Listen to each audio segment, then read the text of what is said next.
ನಮಸ್ಕಾರ. ನನ್ನ ಹೆಸರು ಶ್ರೇಯಾ. ನಾನು ಓದುತ್ತಿರುವ ತರಗತಿ 5ನೆಯ ತರಗತಿ. ನನ್ನ ಶಾಲೆಯ ಹೆಸರು ಸೈಂಟ್ ಮೇರೀಸ್ ಆಂಗ್ಲ ಮಾಧ್ಯಮ ಶಾಲೆ, ತೀರ್ಥಹಳ್ಳಿ. ನಾನು ಮಾಡುತ್ತಿರುವ ಪಾತ್ರದ ಹೆಸರು ಜಕ್ಕಾಯ. ಇಲ್ಲಿ ನಿರೂಪಕ, ಇಲ್ಲಿ ಜಕ್ಕಾಯ, ಇಲ್ಲಿ ಯೇಸುಸ್ವಾಮಿ.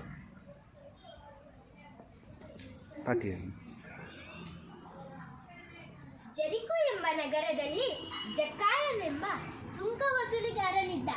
ಅವನು ಸುಂಕ ವಸೂಲಿಗಾರರಿಗೆ ಮುಖಂಡನಾಗಿದ್ದ. ಅವನು ಲಂಚ ಪಡೆದು ಶ್ರೀಮಂತನಾಗಿದ್ದ. ಆದರೆ ಅವನು ಕುಳ್ಳ ವ್ಯಕ್ತಿ. ಆತನಿಗೆ ಶಾಂತಿ ಸಮಾಧಾನ ಯಾವುದೂ ಇರಲಿಲ್ಲ. ನನ್ನ ಹತ್ತಿರ ಆಸ್ತಿ ಅಂತಸ್ತು ಎಲ್ಲ ಇದೆ, ಆದರೆ ಶಾಂತಿ ಸಮಾಧಾನ ಅನ್ನೋದೇ ಇಲ್ಲ. ಎಲ್ಲರೂ ನನ್ನನ್ನು ಕುಳ್ಳ ಕುಳ್ಳ ಕುಳ್ಳ ಎಂದು ಕರೆಯುತ್ತಾರೆ ಮತ್ತು ಪಾಪಿ, ನೀನು ಪಾಪಿ ಎಂದು ಕರೆಯುತ್ತಾರೆ.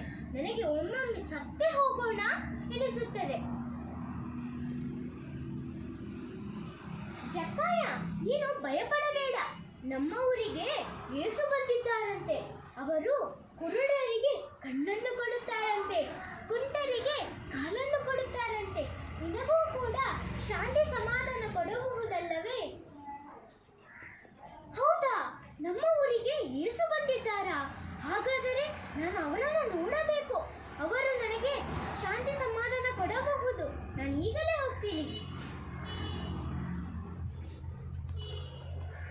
ಎಲ್ಲಿದ್ದಾರೆ ಯೇಸು? ಎಲ್ಲಿದ್ದಾರೆ? ಓ, ಇಲ್ಲಿದ್ದಾರೆ ಅನ್ಸುತ್ತೆ. ಸ್ವಲ್ಪ ಜಾಗ ಬಿಡಿ. ಅಯ್ಯೋ, ನನ್ನ ದೂಕ್ಬೇಡಿ. ಎಲ್ಲಿ? ನಾನೀಗೇನು ಮಾಡಲಿ? ನಾನು ಎಲ್ಲರಿಗಿಂತ ಕುಳ್ಳ ವ್ಯಕ್ತಿ. ನಾನೀಗೇನು ಮಾಡಲಿ? ನಾನು ಯೇಸುವನ್ನು ಹೇಗೆ ನೋಡಲಿ? ಏನು ಮಾಡಲಿ? ಓ, ಇಲ್ಲೊಂದು ಆಲದ ಮರ ಇದೆ.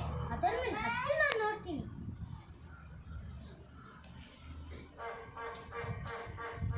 ಎಲ್ಲಿದ್ದಾರೆ? ಓ, ಅಲ್ಲಿದ್ದಾರೆ ಯೇಸು. ನಾನು ಯೇಸುವನ್ನು ನೋಡಿದೆ. ಅಪ್ಪ, ನಾನು ಯೇಸುವನ್ನು ನೋಡಿದೆ. ಇದೇನು? ಯೇಸು ನನ್ನನ್ನೇ ನೋಡ್ತಾ ಇದ್ದಾರೆ. ನನ್ನ ಹತ್ರನೇ ಬರ್ತಾ ಇದ್ದಾರೆ. ಯೇಸು ನನ್ನ ಹತ್ರನೇ ಬರ್ತಾ ಇದ್ದಾರೆ. ಜಕ್ಕಾಯ, ಒಡನೆ ಇಳಿದು ಬಾ. ನೀವು ನನ್ನನ್ನು ಕರೆತೀರಾ? ನಾನು ಈಗಲೇ ಬರುತ್ತೇನೆ.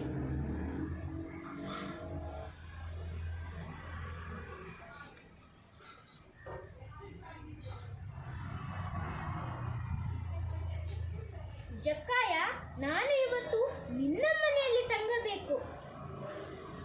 ನೀವು ಈ ಪಾಪಿಯ ಮನೆಯಲ್ಲಿ ತಂಗುತ್ತೀರಾ? ಹಾಗಾದರೆ ನಾನು ನನ್ನ ಆಸ್ತಿಯನ್ನು ಅರ್ಧ ಭಾಗವಷ್ಟು ಬಡಬಂಗರಿಗೆ ಕೊಡುತ್ತೇನೆ. ನಾನು ಯಾರಿಂದ ಹಣವನ್ನು ಕಸಿದುಕೊಂಡನೋ ಅವರಿಗೆ 4ರಷ್ಟು ಹಿಂದಕ್ಕೆ ಕೊಡುತ್ತೇನೆ. ಇಂದು ಈ ಮನೆ ಉದ್ಧಾರವಾಯಿತು. ಇವನು ಕೂಡ ಅಬ್ರಹಾಮನ ವಂಶಕ್ಕೆ ಸೇರಿದವನಲ್ಲವೇ? ನರಪುತ್ರನು ಬಂದಿರುವುದು ಪತಿತರನ್ನು ಹರಸಿ ಉದ್ಧರಿಸುವುದಕ್ಕೆ.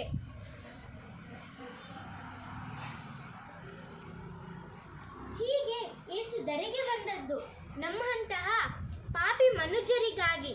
ಈ ಘಟನೆಯ ಮೂಲಕ ತಿಳಿಯಬಹುದು. ವಂದನೆಗಳು.